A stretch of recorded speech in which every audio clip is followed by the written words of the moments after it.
Today's video is all about working your pelvic floor exercises into your workout routine. Welcome to Menopause Monday. Today we're progressing on from the beginner pelvic floor exercises, which I shared with you last week.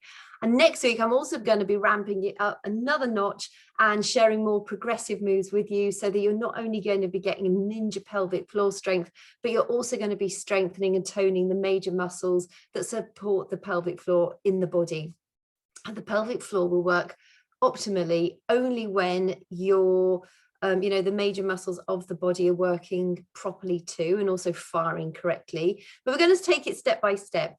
Right now, you might still be trying to get either the left or the right side to fire properly, maybe the front or the back, and that's absolutely fine. Continue with the beginner level exercises that we started last week, and continue with those until you can start to feel some consistent firing on all sides correctly. And also make sure to hit the subscribe button so that you don't miss out on any of my future weekly Menopause Mondays.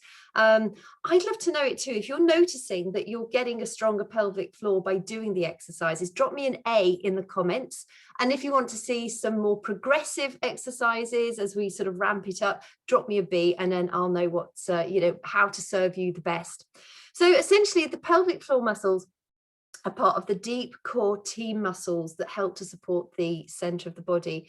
And it's really important that the pelvic floor muscles are strong, but also those core muscles surrounding them are equally firing correctly and doing what they need to do. Pelvic floor exercises are a great tool to use as we age.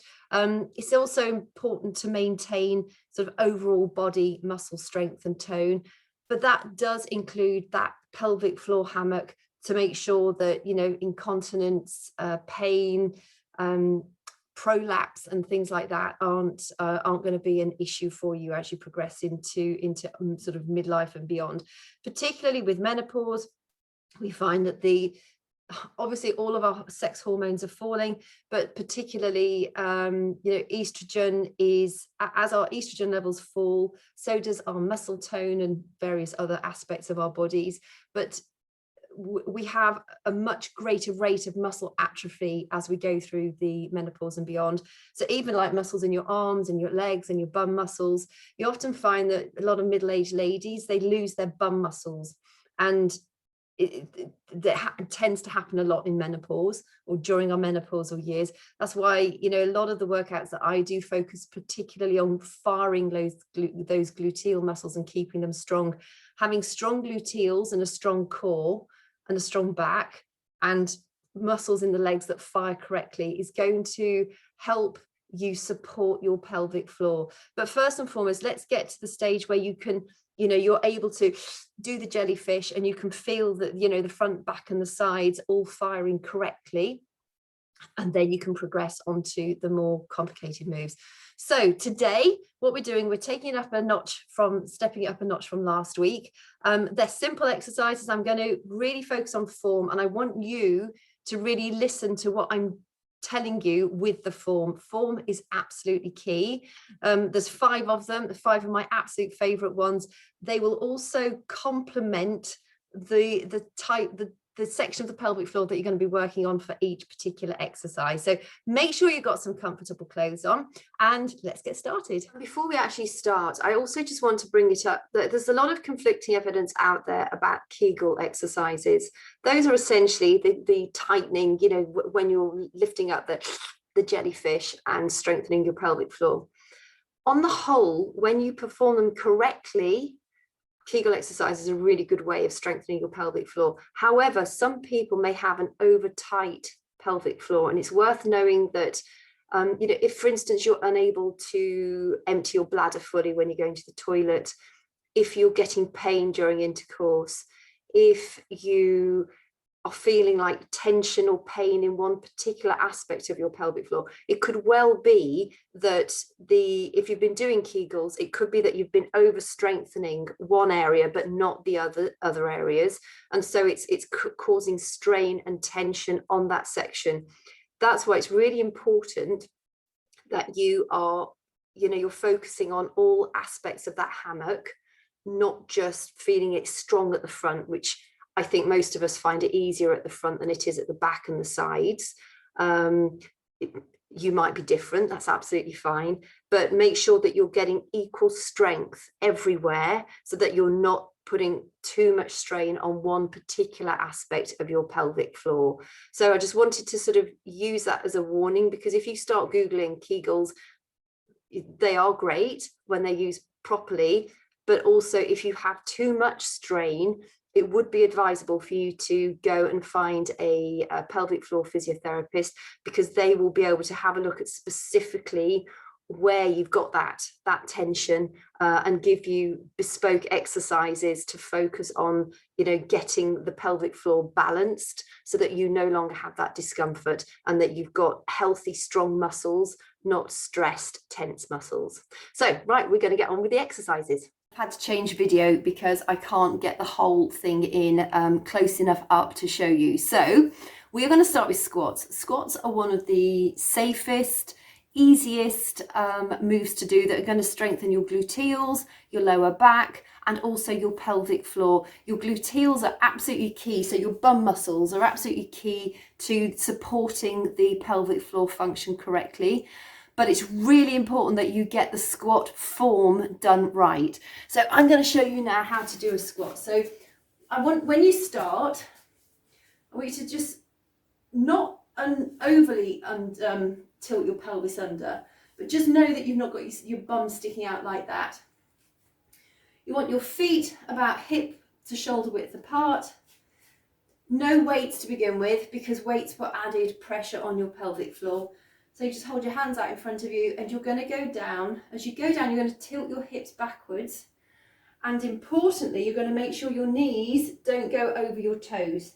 Keep your chest up and you're just going to go down. Now you want to try and go down low enough. So if you can go parallel to the ground like I'm here, great. And if you can't, don't worry about it. Just go down as low as you can. You might find it easier if you can't get down low enough to let your feet splay out a little bit. And you can do almost like a sumo squat, so a wider squat. Again, making sure your hips have to tilt backwards so that your knees don't go over your toes. Now, while you're doing this, you need to be engaging your pelvic floor. So that is the form of the squat. So now let's actually really focus on the pelvic floor, engage that, and then do the squat. So get nice and comfy, relaxed, make sure there's no tension in your shoulders. Right, lift your pelvic floor, engage it now. Make sure it's all engaged, sort of that entire hammock. Right, I can feel mine's nice engaged. Now we're going to go down, we're going to tilt our hips backwards so that our knees don't point over our toes. Keep our chest up. And we're going to go down into a squat. Make sure you're holding your pelvic floor in. Hold it for about 3 seconds. And then come back up. When you come back up, tighten your glutes. So you're not going to just come back up and be baggy. You're going to come up and you're going to tighten your glute muscles. You push your pelvis forward a little, not too far. You don't want to overextend. But when you come out of a squat, your glute muscles should be nice and tight. You want to stand up nice and firm. Own your posture. Shoulders back and down. So again, we're going to do that again. So go down. Rotate the hips backwards to keep the knees this side of the toes. Go down as far down as you can go. If you can go further, that's fine, but I want to make sure that you're holding in your pelvic floor all the time. Come up nice and slowly, and then squeeze the glutes and stand up nice and straight. So relax again, recommit, pelvic floor up. Engage your pelvic floor, and now go back down again.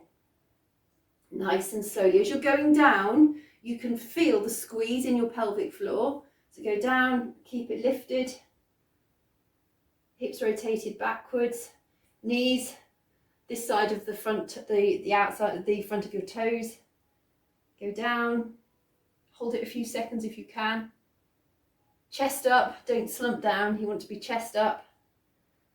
And keep that pelvic floor engaged, and then come back up again. Now you might be feeling that your quadriceps are a bit tight after that. Just loosen them off like that. Don't hold them for too long. You just want to make, and in fact, in actual fact, ideally you should warm them up a little bit before you do these exercises. You can do this a few times before you actually do those squats. I perhaps should have done a few warm-ups with you too, but when really I just want to sort of encourage you, I just want to introduce you to a few easy exercises that you can do. To begin with, if you're new to exercise, don't do too many of these. I would do sort of maybe 5 in the morning, 5 at lunch, particularly if you're sitting down all day, and then 5 in the evening. But the main thing to focus on with squats is that as you're going down, keep your hips tilted back so that your knees don't poke out in front of your toes. That puts a lot of pressure on your knee and will give, or can give you knee pain. Also at the top of, when you come back up from doing the squat, you want to make sure your gluteals are nice and tight, and just sort of hold your posture and then relax, engage the pelvic floor, and then go back down into it. Right, the next one I'm going to show you, I'll just adjust this slightly, is the glute bridge. This is a lovely, lovely exercise to do. So you're going to lie on your back, nice and relaxed. If you bring your feet in closer to your bum, you're going to use your gluteals more. If you have your feet further out, you're going to use your hamstrings more. So it's entirely up to you what you do. I like to use my glutes. Like I said, I'm menopausal, so I want to make sure I don't lose my bum muscles because they're such an important part of keeping our posture correct. So now all you're going to do is you're going to engage your pelvic floor. You might find this move easier because you've got gravity helping you. And if you find it hard to engage the back of your pelvic floor, I find the glute, this position really easy to get the back of my pelvic floor engaged. That's why there's a sort of, I'm sharing a selection of moves with you today, because they all work, the different parts of the pelvic floor a little more easily than others. So make sure you're nice and comfortable. Hold your tummy in. So you want to straighten, hold your core nice and firm. And now focus on bringing that pelvic floor in. And then we're just going to, so now you're going to engage your glutes and you're just going to raise up into a bridge. And if you can, hold it there for 5 seconds. Keep that pelvic floor in. Make sure your shoulders are nice and relaxed. And go back down. And also while you're on the floor, make sure there's no gap behind your back here. So again, we're going to do the same again. So nice and relaxed. Bring your pelvic floor in. Engage it. Glutes up.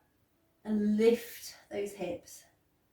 And just hold them for 5 seconds. 3, 2, 1. And go back down again. We'll do another 3 of those. So engage your pelvic floor. Engage your glutes, lift up. And try and make sure you're getting nice height here. Don't sort of do a half one. Extend upwards if you can. The more you do these, the better you'll get at them. Also, if you have sacroiliac problems or lower back issues, you'll find this exercise is really good because it helps to, it's so strengthening for your posture that if you've got some bad alignment or sacroiliac problems, it's going to help to keep the pelvis in the right. It's going to strengthen the core muscles, which will help to hold the pelvis in the right position. So do one more. Pelvic floor in, up, extend nice, up, hips up to the ceiling. You might feel a stretch across your glutes, that's your quadriceps, that's totally normal. And then just come down. And then just to stretch out that lower back, just pull your knees in for a few seconds. Oh, it's lovely. Right, now we're going to go over onto our front for the next one. So this is it's an adapted low plank. Now, if the thought of plank just fills you with horror, just hold it for a few seconds, hold it for as long as you can. The plank's one of those that you will notice a massive improvement in really quickly once you start to practice it. So we're going to go into a low plank. So clasp your hands in front of you on your elbows. You might need to put a towel if you've not got a mat just to support your elbows. And we're going to go nice and low here. So no bum up in the air and no sagging. You want to be nice and firm. So essentially around here, this area is all held in. So when you're on the ground, I want you to really make everything tight. I want all your muscles to be nice and tight, but keeping your shoulders away from your ears. So clasp your hands, your feet, sort of, doesn't really matter, whatever's comfortable for you. Probably hip width, maybe slightly wider. And now we're going to do a pelvic tilt forward, so like an ugly bum. So not bum up in the air, pull it forward, and now you're going to clasp. And you'll find that your pelvic floor should be engaged as well while you're doing this. Okay, give it a second. Probably want to hold that for 5 to 10 seconds, depending on, you know, how easy you find the plank. But when you're doing this, because you are literally, all you're doing is tensing all your muscles up. So you're sort of putting your shoulders towards your hips and your legs up towards your shoulders. So, but you're keeping your back nice and flat. So you've got that rear pelvic tilt. You've got this, the pelvis is tilted under like that. But the whole point of this is to engage the core as tightly as you can do. And by doing that, you also should be engaging the pelvic floor. So let's go back up into that again. So, okay, pelvic tilt. Make sure your pelvic floor is engaged. It should be. And then squeeze together. And hold that. 3, 2, 1. That might make your sides and your tummy a little bit sore after today. But I promise you, the plank is one of the best all over body strengthening exercises you can do. It is also focusing on all the aspects of your muscles that support your pelvic floor. So it's going to be a really beneficial one for you. So even though you might hate it today, please keep trying to do it because it will get better and better. So we'll do 2 more. So pelvic tilt forward, engage your pelvic floor and then squeeze. 3, 2, 1. Does make you shake. I can feel it in my shoulders here too. We'll do 1 more and then I'm going to show you a clam, which I think is excellent for engaging the sides of the pelvic floor more easily. And then next week I'm going to show you more advanced exercises that you can do to incorporate more pelvic floor strengthening, but also engaging more of the muscles of the body for full muscle tone. So that if you've really, you know, pelvic floor is a real problem for you, you're still going to be getting a really good all over body strengthening workout from it. So we're going to do 1 more of these. Clasp your hands into the plank, pelvic tilt, and then pull. 1, 2, 3, 4, 5. Right, next one, the clam. So on your side, just get yourself nice and comfortable. You can lie down if you like this. And all you're going to do now, this is a really nice one for engaging the sides. So I want you to lie comfortably, engage your pelvic floor. So feel it, do the jellyfish, and then next you're going to pull your legs together. So you're going to tighten the inside of your thighs. You're going to tighten your glute muscles. Put 1 hand here, not just for support, not to push you. And now you're just going to open as far as you can do. You'll feel a real burn in your glute muscle too, but focus and then close it. Focus on holding that pelvic floor. For me, I find it much easier to engage the lower side, so my left side of my pelvic floor right now because I'm lying on my left. And then when we do it on the other side, you'll find it easier to engage the right side. So the purpose of these exercises literally is to give you strengthening exercises that also focus on a specific area of that pelvic floor. So again, if you find it easier, you can keep your feet together and just do that. I like to do the full clam. So my glute muscles are really nice and tight. I can really feel it pulling on my bum here. And I can really feel my pelvic floor muscles engaging. So lower it down.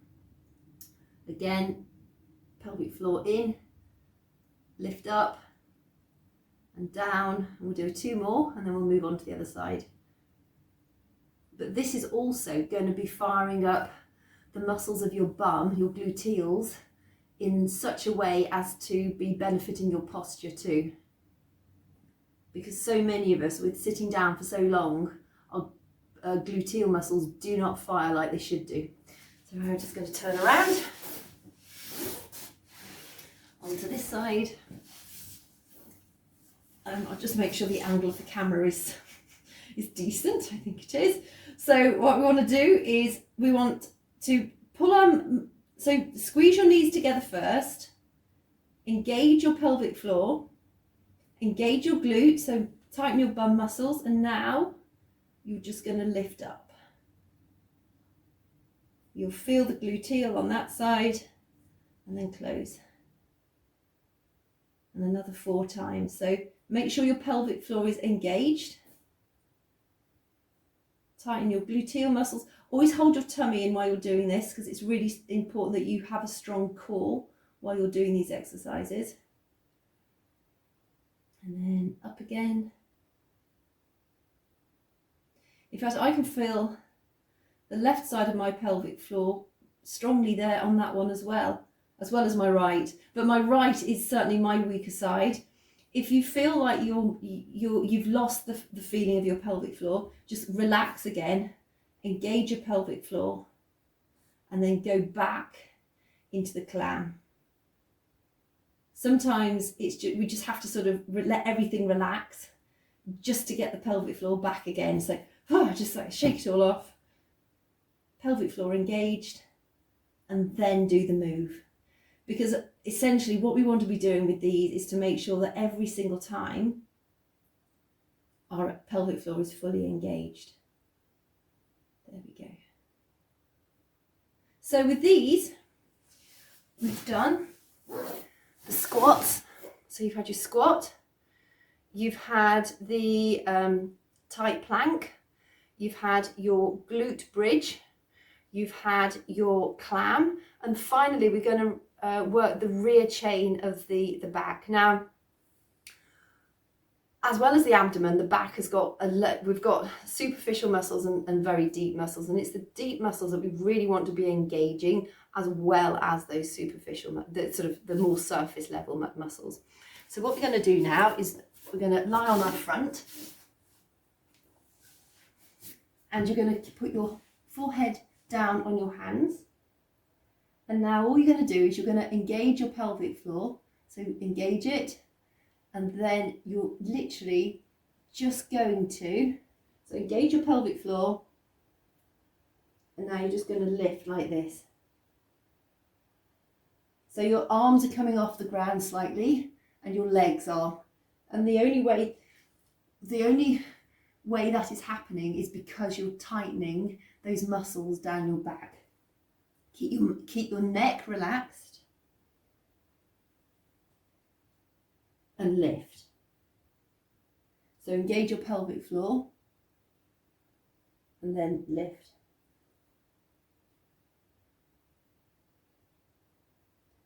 And another go, lift. And if you can, hold it for 5 seconds and then down. While you're doing this, remember to hold your tummy muscles in, because you want to be supporting the front of your core while you're working the back of your core. So just to get it, so relax, pelvic floor in, pull in your tummy muscles, relax your head or neck, and now you're going to engage those rear muscles down the back, and you're going to just lift off like that, all the time holding your pelvic floor in. Now that one you might find a bit more tricky. You might find that a bit more tricky. I don't know what's happened to my command of the English language. We'll do one more together. Engage your pelvic floor, hold your tummy in and lift.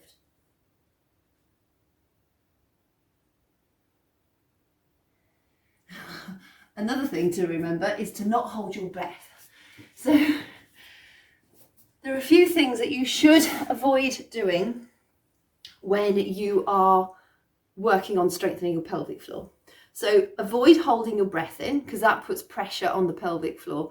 Avoid heavy weights at this stage. Avoid straight leg lifts. So I just move that a little like that. So this sort of exercise, if you've got a weak pelvic floor, you don't want to be doing this. It's going to put a lot of pressure on your pelvic floor, and we're not there yet for that.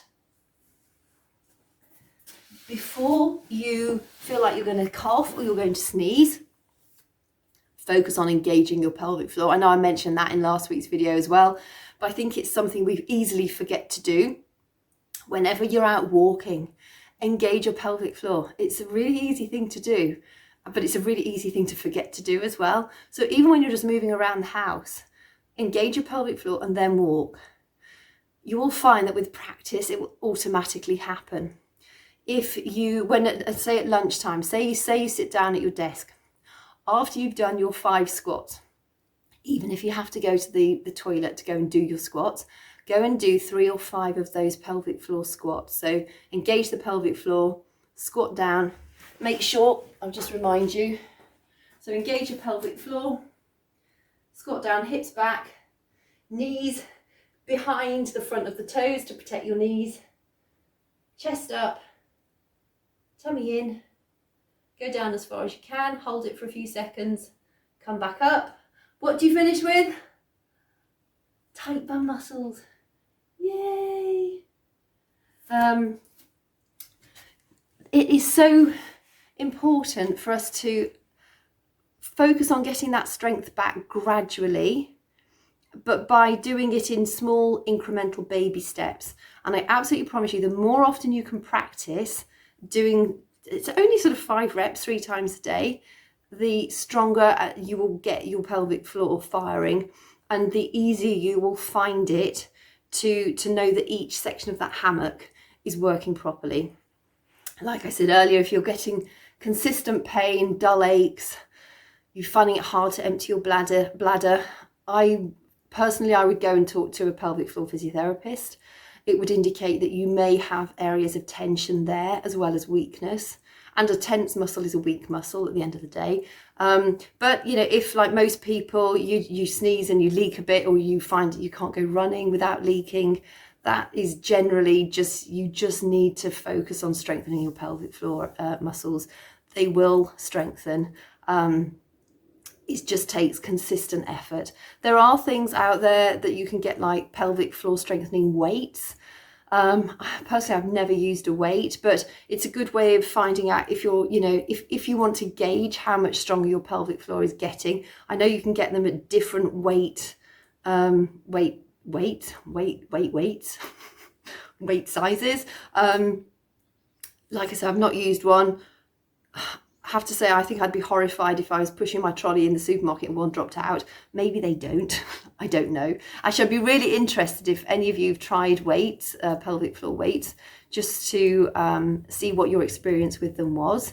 But, there are all sorts of devices and gadgets. I think you can even get apps that sync to your phone, and there's like a little device that you insert, and it can actually tell you which part of your pelvic floor is firing stronger than the others, so you can then focus specifically on either visualizing if you can't yet feel those muscles strengthening, or doing particular exercises that are going to make sure that section of the pelvic floor in particular is getting strengthened, while not over working the parts that do work particularly well. So I hope you found that helpful. We're not outside today this week because it's bit rainy out there today, but next time I'm going to show you even more progressive moves.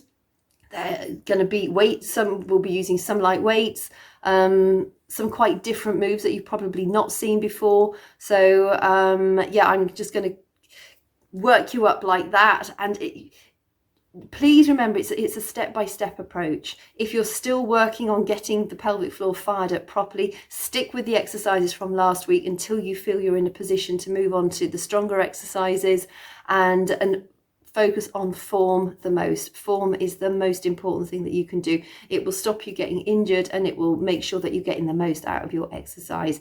And I would suggest you do 5 reps of each of those moves that I've shown you today. If you can do them in the morning and the evening, great. And also do maybe some squats at lunchtime, and also give yourself maybe 2 days off as well, because you don't want to be overworked. You know, if you're new to exercise, you don't want to be overworking muscles so that you're sore the following day too much. If you are sore, just go for a fast walk and then do some stretches afterwards. I was very sore this morning. My hamstrings were really tight. I did a cardio session and my hamstrings, it's just like, it's vanished. I've had tight hamstrings for about 4 days, and it was the cardio session that I needed just to blast them and give them a good stretch at the end of it. So hope those have been helpful to you, and catch you next week.